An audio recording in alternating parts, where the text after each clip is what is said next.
Oui, bien sûr, si, il faut intervenir.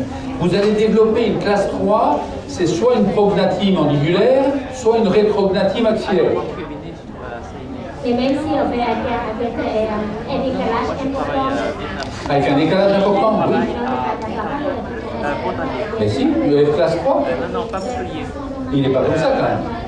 S'il est comme ça, c'est déjà une chirurgie, même si c'est avance décuvertaire. Mais s'il est juste comme ça, vous allez pouvoir... Voilà, c'est ça. Ça peut aller, 2-3 mm, ça peut aller. Thì cái anh hỏi là trong cái trường hợp thấp ngắn hàng 3 mà nặng mà trước giai đoạn như vậy thì sẽ có can thiệp được hay không? Thì thầy nói trước là hàng 3 cỡ khoảng 2-3 mm gì đấy thì mình có thể sử dụng cái EF hàng 3. Còn trong trường hợp nếu mà nó có sự chênh lệch lớn quá và cái sử dụng cái thuật phẫu thuật thì chắc chắn không có can thiệp. Quoi qu'il en soit, il faudra stimuler le maxillaire. Donc soit vous le faites mécaniquement avec un masque de l'air, si c'était une rétrognathie du maxillaire, et vous allez bloquer la croissance mandibulaire.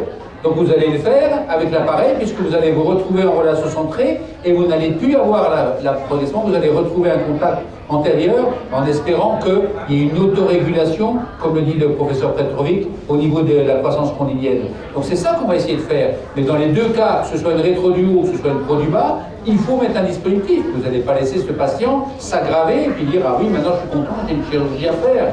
La chirurgie, c'est pas n'importe quoi, c'est pas sans effet.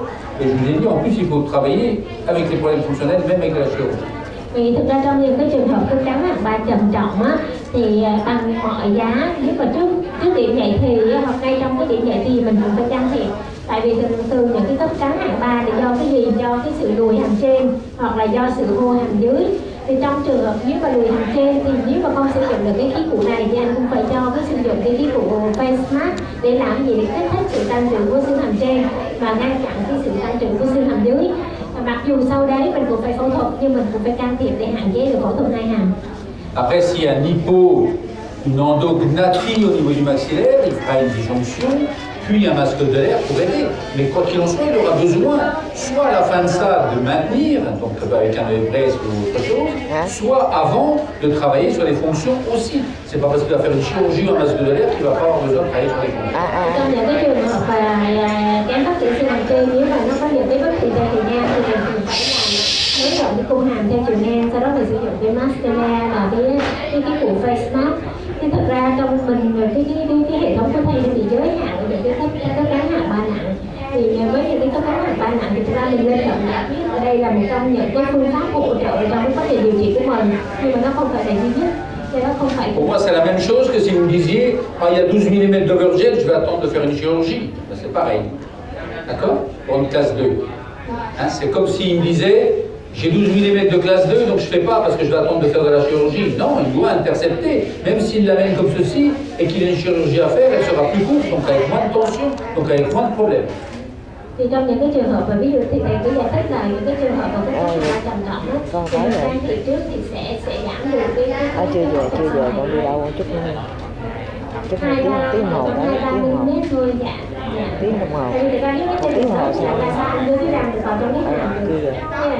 Vous voulez que la langue remonte? La langue remonte, vous ne savez pas la faire remonter sur un cas de classe 3, c'est pas parce que vous allez mettre un masque de l'air que la langue va monter.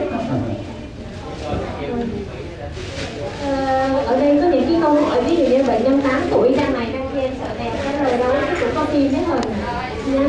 Cô này có nhiều câu hỏi lắm. Est-ce qu'on peut régler le poids de l'appareil? C'est-à-dire dans les cas de sagesse. Le meler? Moi je ne les mêle jamais, mais peut-être que dans certains cas au niveau des faces ou des vestibules asiatiques, je n'ai pas assez d'expérience, alors peut-être que des fois il faut mêler, mais mêler le moins possible, même si ça gêne au début beaucoup, parce qu'il faut que l'enfant travaille. Si l'appareil va beaucoup gêner, dans les cas où vous avez vous avez une grosse béance, donc il va dire ah ça gêne, forcément ça gêne. Non, vous coupez aussi. Avec des ciseaux chirurgicaux, vous pouvez couper. Mais faites-le rarement, sincèrement, vous n'avez pas beaucoup besoin de le faire. Thì ở đây có câu hỏi là mình cần có chỉnh sửa bờ khi giao cho bệnh nhân hay không nếu mà bờ bị cứng. Thì thầy nói là cái giai đoạn thầy hầu như là không có trường hợp nào thầy phải chỉnh sửa bờ hết. Ngay cả cái ngày giao đầu tiên mà nếu có Nếu có mà bị vướng một chút xíu thì cũng không thành vấn đề, cứ cho bệnh nhân đeo đi. Tại vì mình cần có một cái sự tách mô ra, tách cơ ra nó tốt thì nó không có vấn đề gì hết. Nhưng mà em hỏi là nếu mà mình cần phải chỉnh thì mình chỉnh bằng cái gì, thì thầy nói là với một cái kéo phẫu thuật thì mình vẫn có thể cắt, nhưng mà hạn chế cắt. Hầu như các trường hợp của thầy nói thầy có thể là thầy không có kinh nghiệm, nhưng mà cái ca của thầy không có cái ca nào cắt. Rồi những cái thất bại thường thấy khi đeo cái ES thì hồi nãy thầy có nói mấy cái thất bại đó cho bệnh nhân không đeo, cho gia đình bỏ nha. Tuổi nhỏ nhất của bệnh nhân thường được chỉ định là mấy tuổi thì 3 tuổi đó nha, bỏ nha. Hạng 3 nên đeo ngay khi phát hiện hay lúc nào thì càng sớm càng tốt nhé. Em sẽ rất luôn cho mẹ.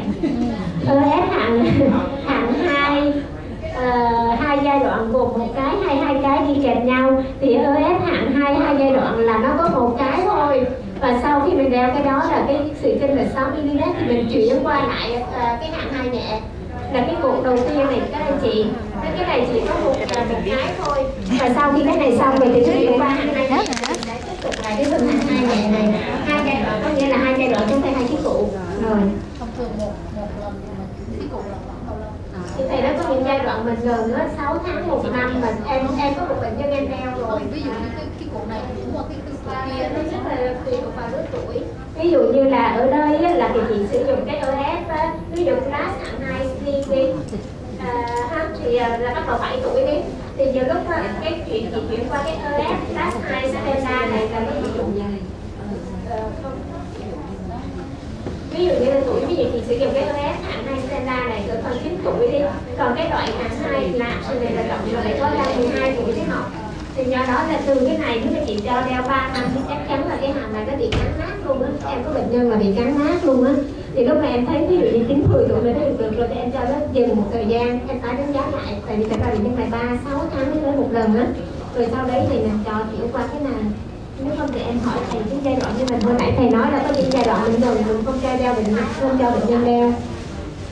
không, ví dụ như mình cho đeo em ba nhỏ thì đeo 3 tháng thì mình chuyển qua ta Chỉ như vậy thôi, nhưng những cái là từ 7 đến 12 tuổi thì làm cái thả ở khoảng thời gian ở tại nhà. Thì mỗi lần đeo như vậy là 6 tháng đến 1 năm thôi. Thì sẽ có những cái giai đoạn mình sẽ cho bệnh nhân nghỉ.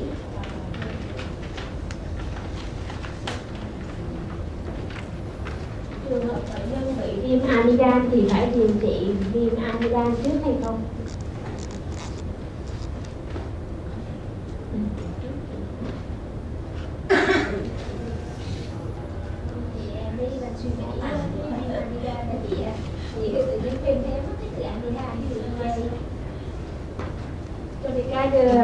De passion ou des problèmes vieilles, est-ce qu'il faut intervenir envoyer chez ORL?